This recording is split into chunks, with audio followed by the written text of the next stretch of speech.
र हामी चाहिँ अहिले रातमा त्यो डाँडा आइपुगेको छौँ।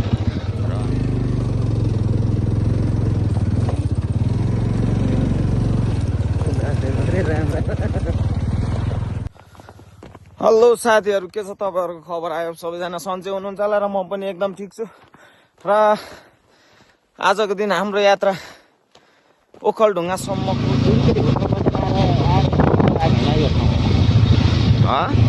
कुनचोटि एउटा बसमा नेट चढेर आएको नि त घरले सपना पनि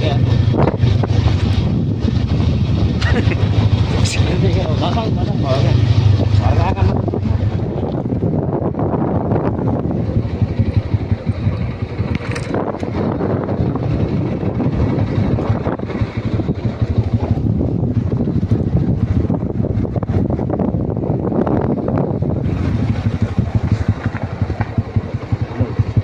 कस्तो दामी क्या साला सिनहरू,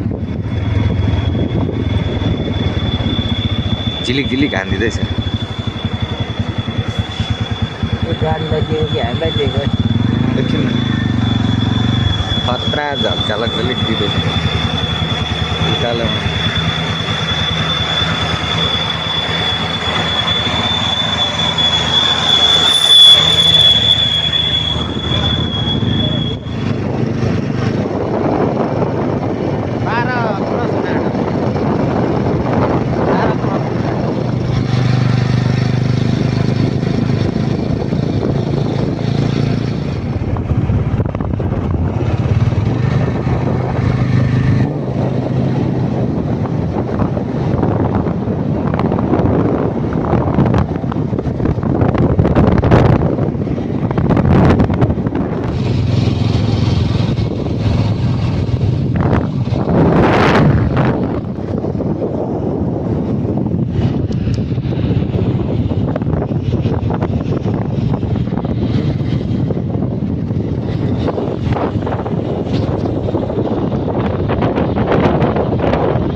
होइन अहिले भर्खर घर दामी ठाउँ देख्यो भने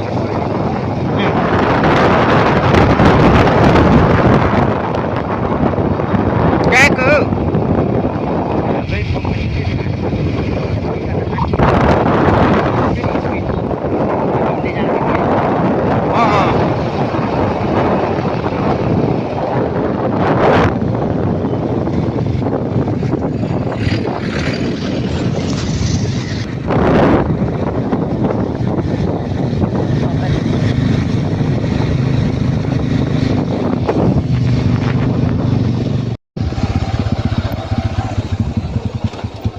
ड्राइभर त जेमा राजै रहेछ।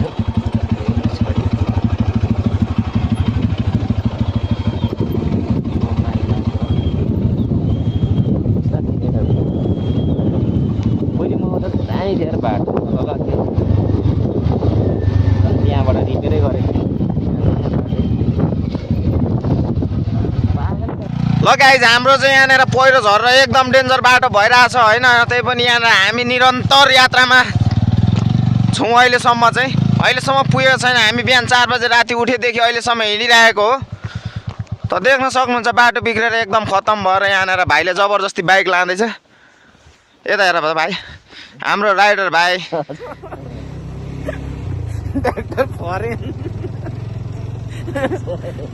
एकदम ठुलो विषय सक्यो भनेर सक्यो।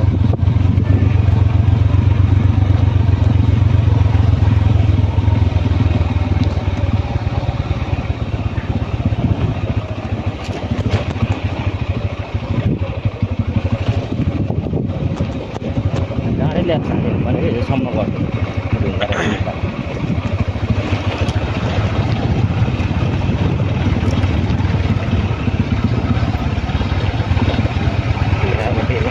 आइपुगेको भनेको यहाँ त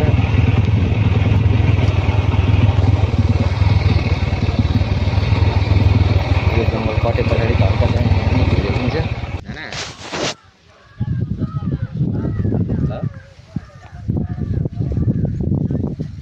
तपाईँको भेनाको घटना उता चाहिँ हेर्नु भएन क्या मलाई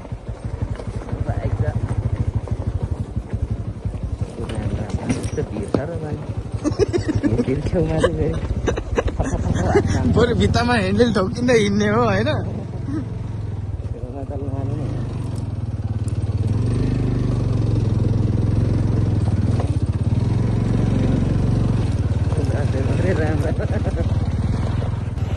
हामी चाहिँ अहिले बाटो बिर्सेर धेरै दुःख पाएको अवस्था छ बाटो बिर्सेको कारणले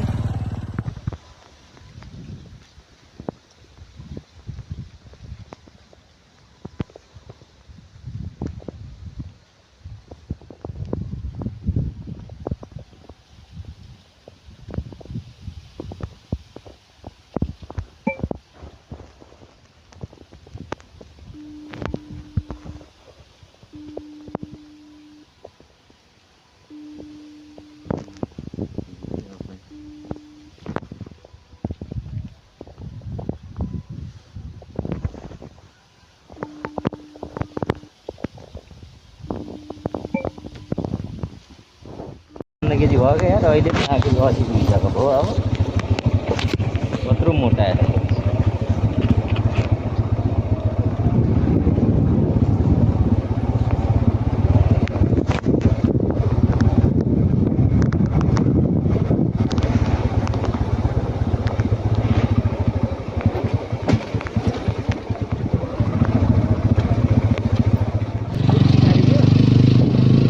ल फाइनली गाइज हामी चाहिँ यो बादलभन्दा माथिको गाउँ आइसकेको छौँ देख्न सक्नुहुन्छ यो चाहिँ कुन ठाउँमा थाहा छैन तर हामी बादलभन्दा माथिको गाउँमा आयो पाहाडमा उक्लिरहेको छौँ देख्न सक्नुहुन्छ मुनि बादल माथि केही पनि छैन एकदम रमाइलो दृश्य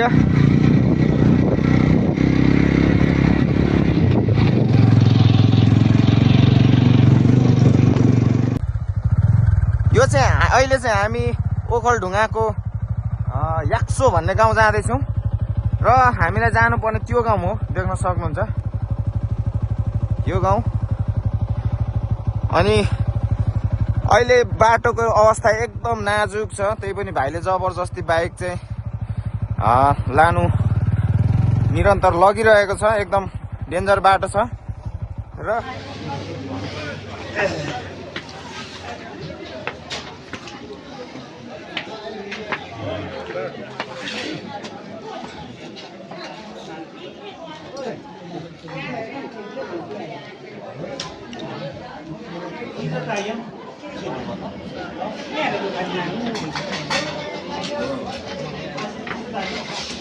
होइन यहाँ काम छ